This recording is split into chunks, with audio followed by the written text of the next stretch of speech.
as I was saying, Darth and Joe have both been trained as Jedi warriors to locate people in very echoey situations such as that. So he listened very carefully to the echoes, and he knew exactly which way to go to find this voice, and he kept talking to it. What's your name? Name. I'm not telling you. You. Why not? Why not? What do you mean? Why are you telling me? No, I'm not telling you. I know, but why? No, I'm not telling you. What do you mean? Why do you keep asking me what I mean? Because you keep saying that you're not telling me. But that's right, I'm not telling you. That's my name. You mean your name is I'm not telling you? You mean your name is not telling you? Name. That's right. Well, where are you? I'm not telling you. You'll never find me. Oh, yes, I will. And he grabbed him, because by that time he had caught up with him. He grabbed him from behind, he turned him around. Not telling you, was not a Corbinot. He was a Flankifoid, which actually was a creature that lived in the walls of the Pit of Death and didn't usually give them much problem. And since they ate rock, Darth and Joe sometimes used them to dig tunnels for them in the Pit of Death by eating the rock. And they paid them by giving him tasty rock to eat. So he said, listen, have you seen a Corbinot with my friend Darth? Oh, no. No, you haven't seen it? No, I just heard it. You heard it? Yes. And he was pulling him up there, and he pointed along the ceiling. In the trapezoidal column? Yes. The trapezoidal column was a special hallway that Darth and Joe built that is just where all the wiring is that controls a lot of the Pit of Death. Nobody's supposed to actually go in there. And so Joe flipped up in a Jedi trick, flipped backwards and upside down, and ended up on the ceiling and flipped in through a vent that he had to pull open, and he went inside this very small hallway where he had to crawl along all the wires, and he used... What level was he on? He was in between level 6 and 5. Actually, come to think of it, he was in between level 7 and 6, the ceiling of level 7. And he had to squeeze amongst all these wires and pieces of machinery, and he smelled the smell, and he recognized it as the smell of a Corbinot. A very dangerous creature indeed. He didn't know how it got in there, but he guessed that it probably crawled in during the night, because Corbinots sometimes do that. We'll have to remember to make sure we always shut the door at night before any Corbinots crawl in, thought Joe, and he wrote a little note about that. Remember to always lock the door early. And he looked, and he didn't, he just kept following the smell. Then the smell stopped, and he looked around, and the smell turned to the left. And he looked, and there was what looked like some sort of door. But it's not a door that Darth and Joe built in there. Somebody else has built a door. Have the Corbinots built a door? And he pushed on the door. Didn't nobody pushed on the door? Didn't nobody pushed on the door? And then he looked, and there was a sign that said pull. Oh. And he pulled on the door, and it opened right up. And it was a whole big room of Corbinots. And they were all sitting around in a huge circle. There must have been 57 to 123 of them. And Joe said, uh-oh, this is even too many Corbinots for me to fight. And he looked around, and they were all circling. And in the very center, at a chair, they had Darth Vader. And Joe said, I'll rescue you, Darth. And he flipped down, and he took out his lightsaber, and he smashed the table in front of Darth. And the Corbinot said, oh, thank you. Huh? For cutting the cake. We were just looking for a knife. What? And he looked up, and it was a birthday cake for Darth. The Corbinots were having a birthday party for Darth? Yes, said Darth, but it's not your birthday, said Joe. Well, Corbinots use a different time system, said Darth, and it turns out that in their time system, today is my birthday. And they've been watching us for so long, and they've been so impressed with our Pit of Death that they wanted to give me a birthday party. And he looked, and sure enough, all the Corbinots were wearing funny little birthday hats, and they were all sitting around and singing a song to Darth and Joe, and it went like this. Darth and Joe, Joe and Darth, Darth and Joe, Joe and Darth, Blarth, Blarth, Blarth, Blarth. Their songs were terrible. Corbinots are known throughout the galaxy as the worst songwriters in the world, but Joe, nonetheless, just to be polite, clapped. Unfortunately, clapping in Corbinot culture doesn't mean that was great, and Darth tried to say, don't clap, but it was too late, and all the Corbinots pulled out their swords, because clapping means I want to kill you, and and they all started attacking. And quickly, Darth and Joe said, "We have to transport out of here. Goodbye. Thanks for the party." And and Joe said, "Please don't kill us, but you clap, but clapping means thank you in our culture." And the head Corbinaut said, wait, put your swords down. We can't kill Darth and Joe Vader on this, a happy day of Darth's birthday. We forgive you. We know you didn't know about our culture. Let's have the cake anyway. Well, how come you guys didn't use your sword to cut the cake? Oh, we never thought of that. Well, thanks for cutting the cake, because the lightsaber made such a clean cut. Can you cut some more pieces? And so Joe cut a whole bunch more pieces. And they had, actually, for some reason, Corbinauts are excellent chefs, and they make delicious cakes. So they had a cake and this sort of ice cream that was very warm. And down in the Corbinaut world, and Darth and Joe said, well, the Corbinauts asked if they wanted them to work in their pit of death, and Darth said, well, we'll let you know. In the meantime, try to stay out of the way of our guests, please. And they said, no problem, because we appreciate the scariness of your pit of death so much that we will do whatever you say, and we'll stay out of the way of your guests in the pit of death. You've done such a beautiful job building it. We love how scary it is. Corbinauts love scary things, what can I say? And just then they heard, ee, ee, ee. And they looked up, and they saw the tail of something run around the room, and Darth and Joe said, the monkey! The monkey! Get it! And they started running, and they started tripping over Corbinauts. The monkey. And the Corbinauts all said, if the monkey is the enemy of Darth and Joe, the monkey is our enemy. And they all started yelling and waving their swords, and all the Corbinauts started running through the hallway. Unfortunately, it was too many people for the hallway, and the floor collapsed.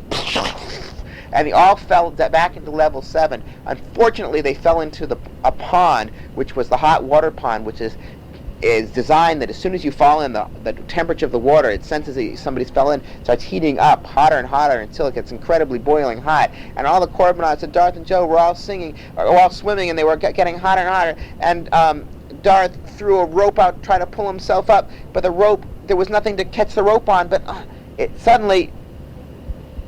something pulled the rope, and it got twisted around something in the ceiling. Everybody up in the rope, and they started climbing up the rope, and Darth and Joe helped all the Corbinauts out of the incredibly hot water, and they all got dried off. And Joe said, hey, how did your rope attach to that fixture in the ceiling? It wasn't sticking out like that. It wasn't able to, something pulled it up. And they heard this voice say, ee, ee, ee, ee, ee. And they looked, and it was a monkey, And the monkey was holding the end of the rope. The monkey had saved Darth and Joe and the Corbinauts. And so Joe said, don't smosh the monkey. The monkey's our friend. And Darth and Joe said, yay, monkey! No smosh monkey! And all the Corbinauts started singing, no smosh the monkey! No smosh the monkey! Monkey, monkey, monkey! Monkey, monkey, And the Corbinauts started bowing down to the monkey, because the Corbinauts, they have, according to their religion, they were created by a large monkey many, many years ago. So they thought that this monkey was sort of their god, and they instantly fell in love with the monkey. Darth and Joe monkey, Darth and Joe monkey, and they lifted the monkey onto their shoulders and started carrying it around, and and so Darth and Joe said, well, we're going to leave the monkey down here with you, but try to keep it out of trouble. And the Corbinauts said, we will keep no smosh monkey out of trouble. Thank you, Darth and Joe. Strangely enough, the voice of the monkey sounded a lot like this. That's right. And it said things like this.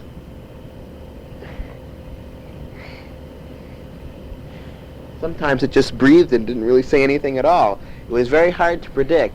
It would say that too. And so Darth and Joe thought, you know something? That monkey was so nice to save us, even though it destroyed our computer room, that we should go find... Yes, it just made sounds like that all day. That we should go find some bananas and peanuts for the monkey. And so Darth and Joe decided to go up to the surface. Yes, monkey, good monkey.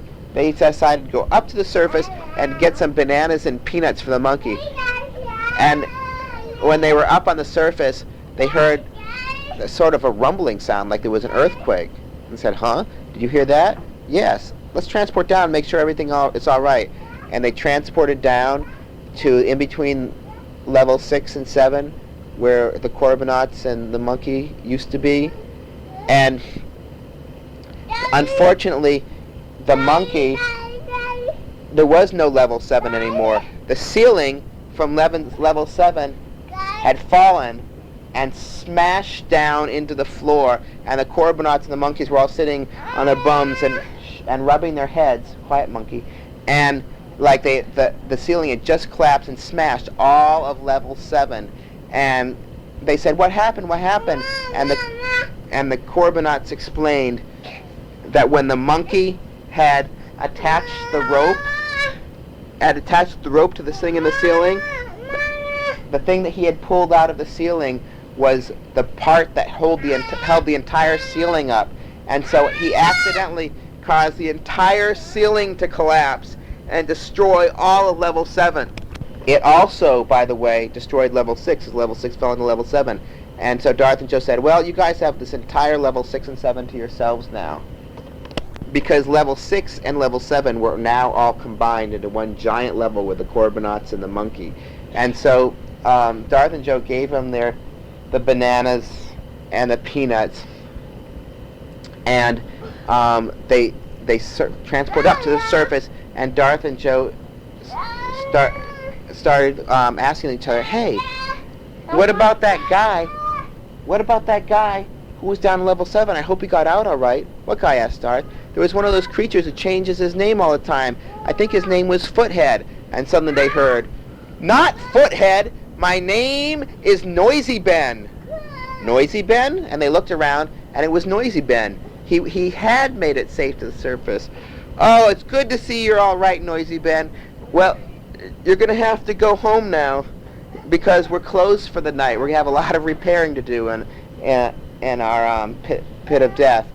And the guy who used to be called Noisy Ben said, "Why did you call me Noisy Ben?" This again. "Because that's your name. My name is not Noisy Ben. My name is Fall Over and Bang Head." And he fell over and banged his head. "Ouch! See?" And then he walked home to his spaceship. The end. Once upon a time, when Darth was 7 and Joe was 5, and they had their pit of death, they were waiting for customers, and one customer, who was from the planet where everyone changes their name all the time, his name was Sam the Clock. He bought his ticket and he started walking toward the pit of death, but Darth and Joe were talking, and they looked up and said, "Hey, he's not going toward the entrance. Hey, you! My name's not you, my name is Shoo," he yelled back. And he kept going, and he fell into a crack, which was not their crack. Uh-oh. "He's fallen into..." "You don't suppose," said Joe, "that he's fallen into the real pit of death, do you?" "Uh-oh, we've got to go check." And just then, Joey, Johnny, Judy, and Tommy, the Ramones, were about to come in to the pit of death for an adventure, and Darth and Joe said, "Hey, sorry, boys, we're going to have to shut the pit of death for a little while, because somebody just accidentally went into the real pit of death. We have to go rescue him." "Oh, gee, that's too bad," said Joey. "Hey, you want to come along and help us?" asked Darth. "Yeah, we'd love to." The Ramones are pretty good at the pits, at least at Darth and Joe's pit of death by now. Now remember, it's a real pit of death, guys, so be careful. All right, so Joey, Johnny, Dee Dee, and Tommy, and Darth and Joe Vader went over to the crack, which was starting to close, so they had to be very quick. And they, Joe explained to Tommy that there are metal spikes that close when you go in here, so you have to be very careful. We need something to block them. "How about this?" said Tommy. He took out a drumstick, and they started lowering themselves, and they used the drumstick to block the spikes. And it looked like it might break, so he used a couple more to pry them open. Yeah? How do the spikes go? Is it a big hand? The spikes come from either side. There's a crack in the ground, and then metal spikes go and like chop from the side and try to trap anybody and cut them if they try to go into the pit of death. So, luckily, that guy whose name keeps changing, he managed not to get squashed by the spikes, and the reason was that, the main reason is that his species, if you recall, heals incredibly quickly. So if he chips a tooth, he grows a new one. So if the spikes poke through him, he just grows a new body part, and he's okay. So that might have happened, but in reality what happened is that he fell into the crack. A piece of wood fell in with him that he tripped over, and that blocked the spikes long enough for him to fall through. So he might be at the very bottom of this pit, said Darth, hopefully, and then we can get him right back up. Hey, Shoe, a shoe clock, whatever your name is. And they heard a voice in the distance. My name's not Shoe Clock. My name is Earthquake Pudding. Okay, stay right where you are. We're going to help you. You're in the real pit of death. Great pit of death, guys. No, it's the real pit of death. Yeah, great pit of death. His voice got fainter. And so Darth and Joe and Joey, Johnny, T. Tommy, they went down and they quickly, Darth said, hey, Joey, do you have any pretzels? Joey usually carried pretzels and pizza with him. Sure, said Joey. But they have some kind of hearing device that can hear about 3 miles away. Or, Darth and Joe do? 100, yeah. Right. And so that helped them hear that guy's voice, Tomato Sneaker, as he was walking away. So Darth and Joe... did he have a tomato in his sneaker? A tomato? Yeah, he actually did. He had a tomato in each sneaker. It was very strange. But they tended to get squashed quickly. And then he called himself Squash Tomato Foot. So, Joe... Can I have some pretzels? Sure, said Joey. You hungry? Nope, said Darth. Watch this. And he grabbed some pretzels and he held them up to a wall, and a claw hand grabbed them. Oh, what were those? Those weren't salt vampires, were they? Yep, those are the real things. Hey, these are our friends, Darth and Joe told the salt vampires. So don't eat them, or don't suck out their salt. We brought plenty of salt for you guys. And they gave them some salt. And they slid through a secret corridor in the wall down to the bottom of the pit of death. And he looked, and Johnny said, "Hey, look at these markings in the sand." And Dee Dee said, "Yeah, looks like footprints. It's probably that guy, Squash Tomato Foot. Is that what his name is? Who knows what his name is by now? Who knows is his name? We don't know. We have to catch up with him and find out. We have to rescue him." Okay. And meanwhile, Dobby-Dobby-Do was in a room. He heard footsteps walking by. Dobby-Dobby-Do does it this time. Dobby-Dobby-Do does it this time. And he jumped out. Dobby-Dobby, time is it? Huh? And he looked around, and it was a goblin. Goblin, not visitor in Pit of Death. And the goblin grabbed him. Dobby-Dobby-Do not grabbed by fake goblin. Fake goblin not programmed right. And Dobby-Dobby-Do tried to get away, but soon another goblin grabbed his other arm, and they pulled him away. Well, Darth and Joe and Joey, Johnny, T.D. Tommy were following the footsteps of Smelly Foot down the passageway. Did they smell? His feet did smell, so they were calling him Smelly Foot. They were following the footsteps because they could smell his feet, and so they just guessed that his name was probably Smelly Foot at this point, and they started to call him Smelly Foot when they talked about him. Look out! What's that? Green slime. And it was, sure enough, there was green slime oozing across the way, and... Green, actually. And further down the corridor, it was blocked by a gelatinous cube, which looks like a giant piece of glibbly-globbly jello, which can suck a man right up. It's sort of like the Blob, but it's a cube-shaped, which is like a square in 3 dimensions. And so the gelatinous cube was over there, and the green slime was over there, so it didn't look like a very safe place. But look, that's where the footprints went. We have to go. We have to get across. There's only one way, they thought. Through the ceiling. Huh?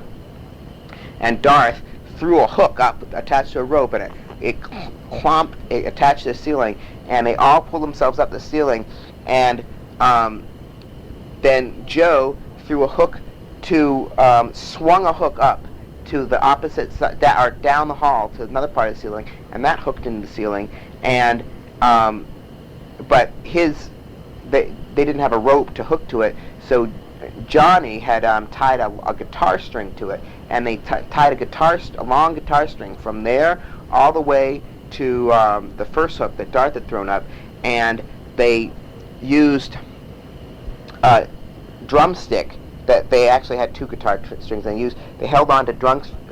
They put a drumstick on top of the guitar string. Did they put it in over on? Did they put a hole in the drumstick and put it on the guitar string, and then they could go across on them? Yeah, then they could slide with the drumstick. Yeah. Through, Did yeah. they? Yes, as a matter of fact, they did. I didn't even realize they did it that way. Yes. But guitar strings aren't so strong, are they? Yes. Well, Johnny's are because he's a very powerful guitar player. He has special strong guitar strings, and in fact, his guitar strings are really long because he just pulls out as enough as he wants, then cuts them with his special pliers, and then he has the length that he needs. So this was a very long guitar string, and yes, they're incredibly strong. They're stronger than rope, and so they slid along the ceiling. They had to over the green slime and just over the gelatinous cube so it couldn't reach them, and then they dropped down to the floor on the other side, and they saw that the footsteps went through a door, but the door was locked. But there was something above the door, and the something said, "Green slime enters no more, not behind this locked door. If you want to open the door, you'll have to get green slime some more." Huh? What does that mean? If you want to open the door, you'll have to get green slime some more. Well, why would we want to get green slime? I don't know, but we've got to do it. It's too dangerous. It needs green slime to open the door. It says right there, and it says that the green slime does not go through the door. Okay.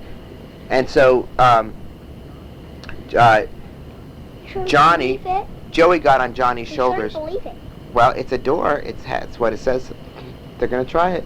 Joey got on Johnny's shoulders, and then Tommy, the drummer, climbed up on Joey's shoulders, and he climbed back up to that string, the guitar strings, slid way back down, and then what he did was he tied actually, they have this duct tape that they bring with them, that especially, all the Ramones carry it, and Tommy especially because he uses it a lot. It's a very strong tape, and they tied a whole bunch of drumsticks together end to end until it made one long drumstick, and he dipped it down into the green slime, which instantly sucked up and started attaching itself and oozing up the drumstick. And then he climbed back over, and he had a glob of green slime. "I've got some green slime," and it was very dangerous. "Careful, careful, careful!" And they grabbed the giant drumstick, and they touched the green slime to the door, and the door opened, and they all jumped to the other side of the door. The green slime wouldn't go in. You know why?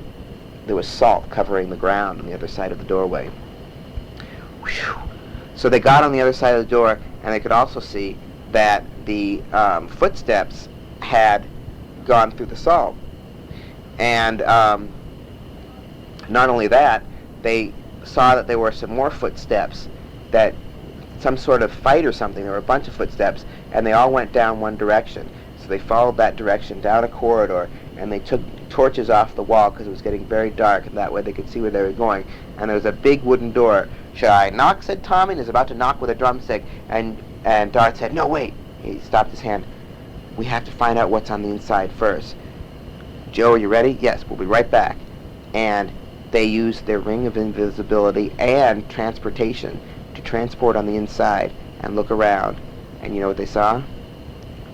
They saw that Doby Doby Do and Nostril Head were tied up by goblins, and the goblins were cooking a big pot of boiling water, and they were putting various kinds of flavorings in, like stale mustard and smelly tennis shoes. What? They could go in. Into the water? Mm-hmm. Well, I think they were planning to cook Doby Doby Do and No, not into the water, into the room. Picklehead. Well, Darth and Joe went into the room, but they were invisible. And so Darth and Joe said... What's his name isn't Picklehead. Oh, what is his name? Boiling water scared. Boiling water scared, exactly right. And so Darth and Joe, Darth said, whispered, "We could take these goblins out. We could rescue them." "Yeah, but there are a lot of them. We could also use the Ramones." "You're right. I forgot the music." And so they pulled up the long wooden latch that held the door shut, and all the goblins looked because suddenly the door was opening by itself, and the Ramones came in, and Darth said, "Hey, we'll get those guys. You get rid of the goblins, right?" And Joey said, "Hey, we're the Ramones, and this one's called Rockaway Beach." And they started playing. And the goblins started running in circles, bumping into each other, and they all ran out the door, and Darth and Joe used the lightsabers to cut free Doby Doby Do, and scared of goblins running around in circles. And Dobby Dobby So said, this goblin's malfunctioning, and nostril tasting mouth hair said, hey, this is a very realistic pit of death, you guys. This is the real pit of death. You went in the wrong pit of death, said Darth. Uh-oh. Ooh. And he fainted out of fright.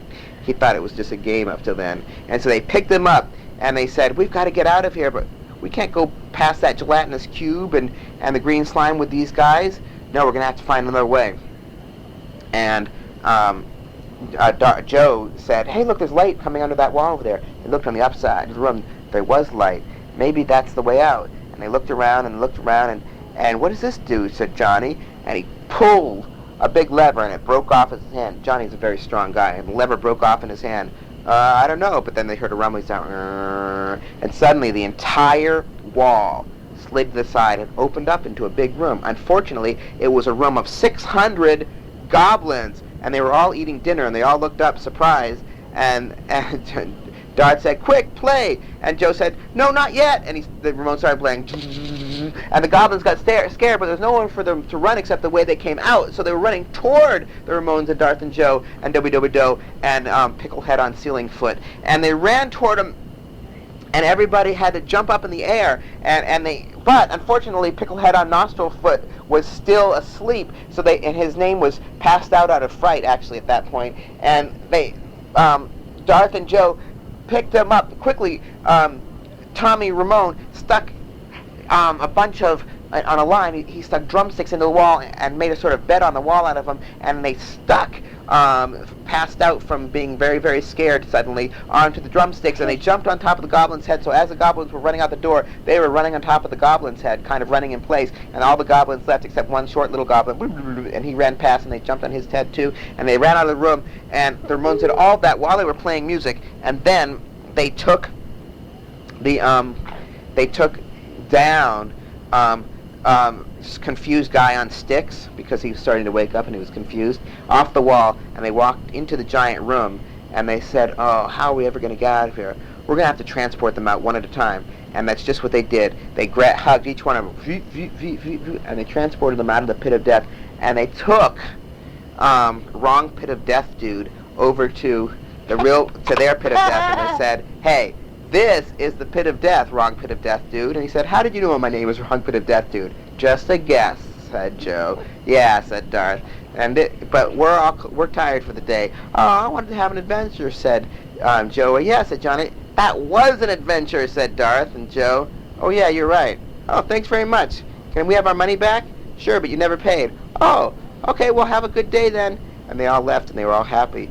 But Darth and Joe decided to put a warning sign up by that crack in the ground that says, warning, real pit of death, do not enter. The end. What time? No. What's my name? Once upon a time. Okay, once upon a time, Lord, Darth and Joe Vader were just sweeping up in the control room of their fake pit of death when all of a sudden they heard a knock on the door. Yes, may I help you? Hello, my name is Ski stuck up my bum. Ski, and they looked, and a long ski was stuck up this guy's bum, and he was dragging it around. What happened? Skiing accident? Oh, let us help you with that. And they pulled it out. Ouch, that feels much better. What are you doing here? I want to go into your pit of death and have an adventure. I'm sorry, we're just closed for the evening. Oh, really wanted to go into pit of death. Well, why don't you come back tomorrow? Okay, you know of any good place to eat? And Joe and Darth said, well, you could come over and eat dinner at our house. Great. So, very hungry but smelly foot person walked with them over to their house. Can't you have the pit of death in it? Their fake pit of death? The fake pit of death? Yeah. But then, yes. But have nighttime in it, because then... Okay, after dinner it got dark, but during dinner the guy said, listen, I really have a problem that I have to get back to my planet tomorrow because I have to hit myself in the head with a hammer. So can I just go into your pit of death tonight? Okay, future hammerhead, you can come into our pit of death tonight. We'll open it up specially for you. So they went over to the pit of death, and they let Binky into it, and well, his name was Binky for a minute there, They let him But in. then his name, Then his name was was- Stinky. yeah. And then his name was Twinkie. And then his name was Flinky. And then his name was Pinky. Again, Binky? No, Quinky? Pinky. Pinky. Right. And that's when he was all pink colored. So he went into the pit of death. And he went down into it. And then Darth and Joe were just turning around to look at the controls when they didn't know. This is another funny story. They didn't notice that there was an apple rolling down the road, and there was somebody running after the apple.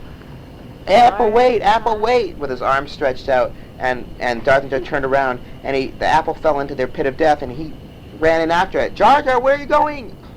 Jar Jar just ran into the pit of death after an apple. I know, I saw, said Joe. What are we gonna do? Well, he'll find the apple. Jar Jar ran after Apple. Misa, want apple. Apple, bad apple. Come back, apple. Bad apple, run away like that. Roll. Dad, they can show the apple, the monsters, one of the monsters to get the apple and give it to Jar Jar. Well, apple fell on head of other person who already entered pit of death. Bong. And person fell down. Hello, what your name? My name Jar Jar Apple. And the person said, my name Apple on Head. Oh, Jar Jar, like you. You have good name, Mr. Apple on Head. Oh, my name knocked out by Apple. Ooh. And he fell unconscious. Knocked out by Apple. Wake up. Wake up. Help Jar Jar find Apple. Okay, is your name Jar Jar? Yes. Still? Yes. Oh, that's interesting. Why you say still? Oh, my name is Look for Apple Man. Oh, Jar Jar, love your name. Come with Jar Jar. And they looked for the apple, and they saw a little trail where the apple had rolled down in the dust. And it went downstairs. Unfortunately, it landed into the hand of a mechanical goblin. Well, the mechanical goblin was not programmed to do anything with Apple, so he just threw it in the air, and it landed on the head of a dragon, rolled down and into his ear, and it stuck in his ear. And it was causing, but this wasn't a mechanical dragon. This was a creature that they had finally got to come get into their world. It was a real monster, but it was a friendly monster because they had fed it Tootsie Rolls. And you know what it was? What? It was Godzilla something? yes, exactly. Okay. It was Rodanzilla, which is like Godzilla but with huge wings. And an apple was in its ear. It was shaking its head. It was not designed to pull apples out of its own ear, unfortunately. It just had the big wings, and it couldn't really reach up and get anything out of its ear, and it was shaking its head. And Jar Jar and scared of Big Monster Head looked up, and they looked at each other, and scared of Monster Head said, well, scared of Monster Head, be going now. And Jar Jar said, Jar Jar need apple. And he started running up the back of the dragon. Well, the dragon was shaking all over to try to get out the apple, so Jar Jar slipped down the tail of the dragon. That not work. Jar Jar, no. You throw Jar Jar up at Dragon Head. No, my name happens to be too weak to throw Jar Jar in air.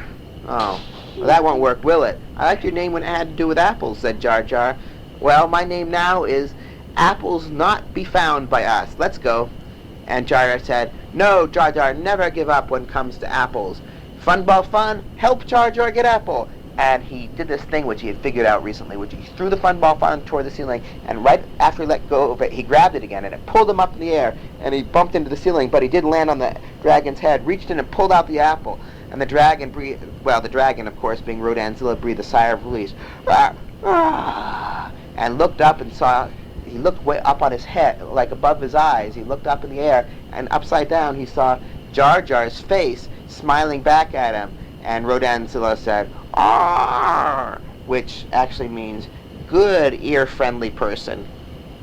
And Rodanzilla gently lowered his head and let them both down there, and he licked both of them, which actually knocked both of them against the wall. And Dragon Tongue and Face said, "Hey, watch it, tongue guy."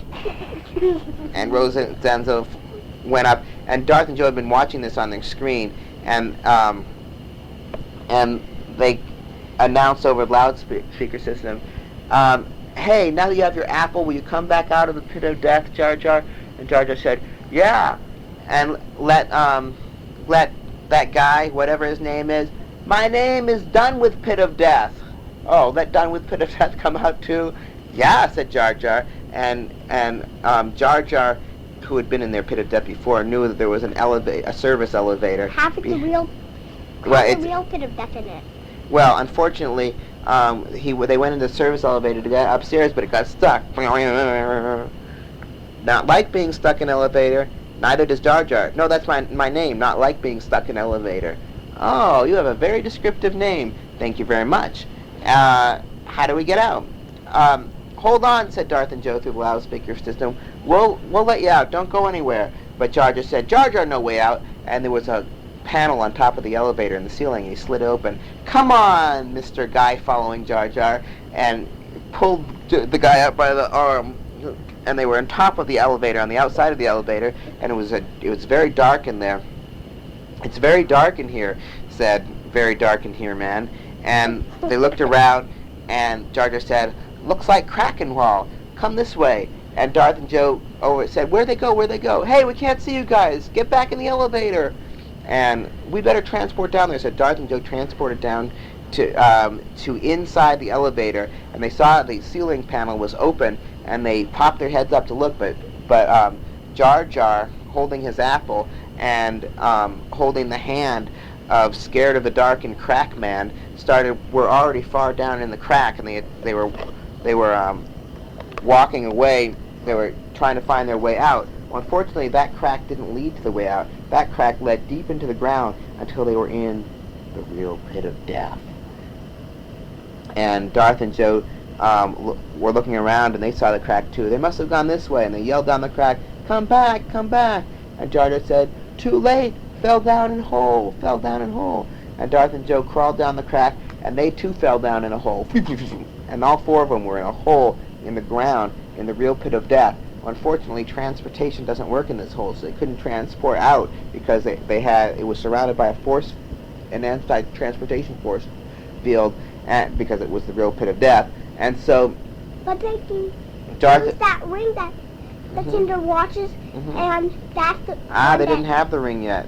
I mean, the watches yet. They just had the rings, but they did have their lightsabers, and their lightsabers could work. And they were able to get certain things working, like their lightsabers. You know what? A lightsaber can be solid to light. Oh, it can light the way, and also it can cut through solid rock. But it can't go through another lightsaber. Right.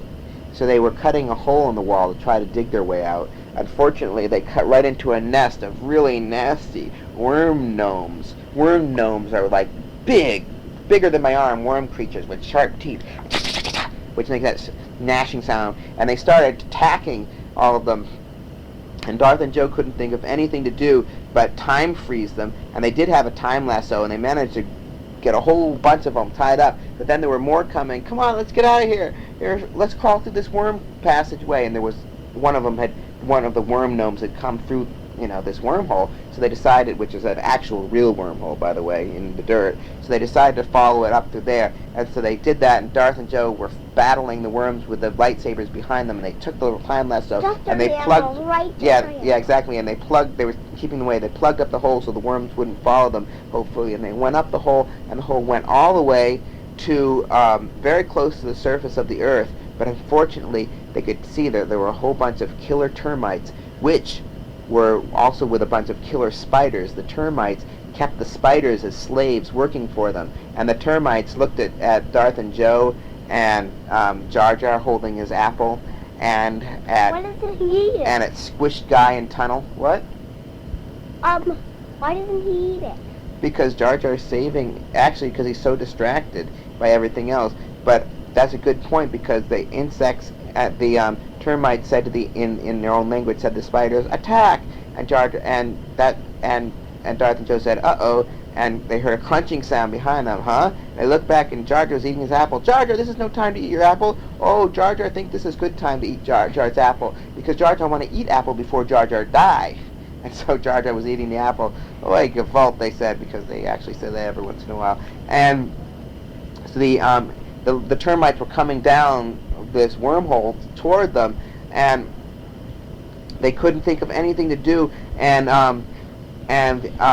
the guy, their friend who was who was having the best adventure of his life said, maybe the termites want to eat something like wood. Yes, but they seem to be wanting to eat us. But we're not wood, he said. My name is not Wood Guy. Hey, I'm not Wood Guy. But the termites were still coming.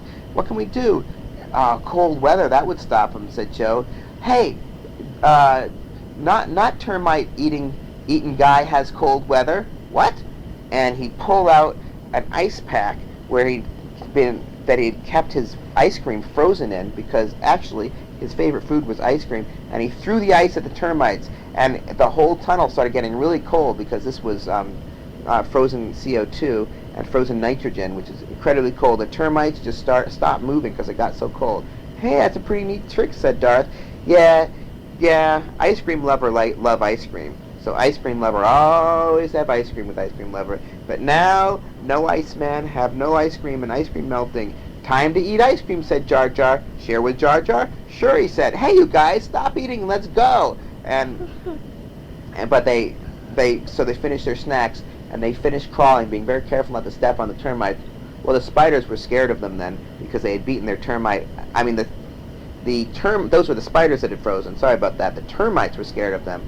Actually, no, those were the termites. Now the spiders were attacking them. I got confused for a second, because originally it was the termites. Now it's the spiders attacking them. Well, the spiders were spraying poisonous webbing at them. Darth and Joe had heard about these spiders. They live very near the surface of the earth. So they were able to poke a hole through the earth with their lightsabers, and the light coming in from outside wasn't there because this was nighttime. Otherwise, it would have scared the spiders away. So quickly, Darth and Joe started vibrating their lightsabers around in circles, making light patterns in the dark. And it confused the spiders, and also, these spiders hate the light, and they started backing up. And they said, quick, quick, and they pushed Jar Jar and No Ice Cream Left guy up into the outside, and then they dived out. But one of the poisonous webbings hit Joe's shoe, and he had to take his shoe off before it went all the way through to get to his foot, and so he lost his shoe.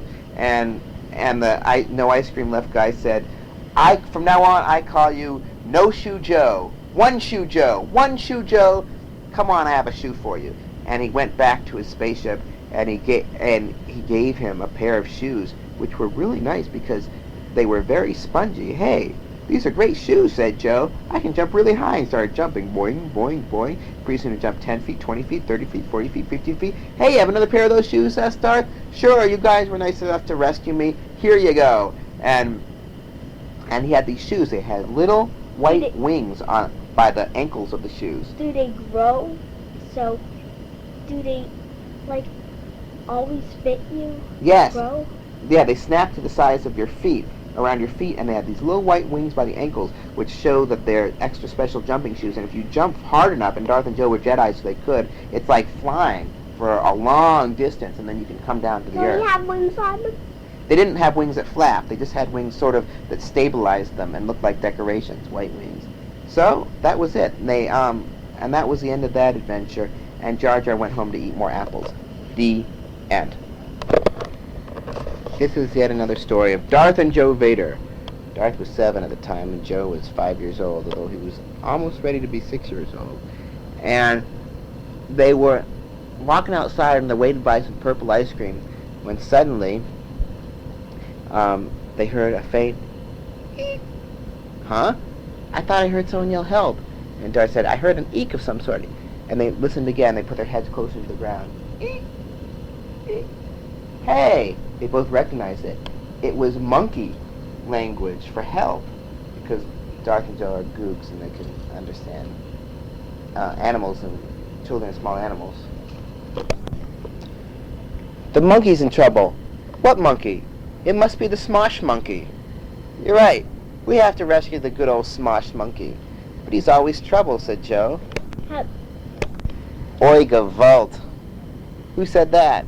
I did. Me, Oi Gavalt. Oh, you. What are you doing here? No, not you. My name is Oi Gavalt, said Oi Gavalt. Can I help you? Well, we're going to go rescue the Smosh monkey. He seems to be in trouble in the pit of death. I don't see how you could possibly help us. But I have special abilities. Like what? I can turn myself into a large piece of celery. Watch. And he twisted his body around and stretched out and got a little bit greener. And it kind of looked like big piece of celery with arms and feet and a head sticking out. That's amazing, Oigenfold. My name is Large Piece of Celery. Now, can I help or not?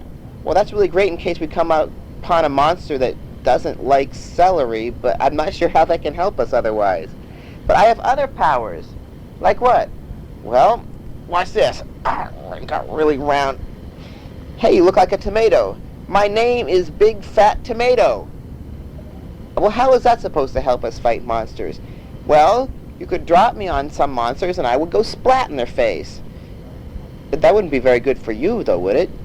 No, but that would change my name to Splat Tomato. Okay. You can just call me Splathead for short. Because I'll just splat my head. And he's got up into a full human-looking body, except his head was just big tomato. My name now is Tomato Head. But if I smash my head, I'll be Splathead. Watch. No, you don't have to demonstrate. That's okay. That's okay. We don't need you to smash your head for us. So they say, all right, you can come with us, but just do what we say, okay? And don't go running off on your own. My name is not running off on my own. My name is Helping Two Guys. What are your names, anyway? I'm Darth and he's Joe. No, he's Darth and I'm Joe, said Darth or Joe. Oh, okay. Helping Two Guys named Darth or Joe. Let's go. They called them the Pit of Death, and they used a lightsaber to stop the metal spikes from smashing them. They fed the salt creatures some salt so they could go down easily without being attacked. And they listened very carefully. What are you listening for? Shh! We're listening.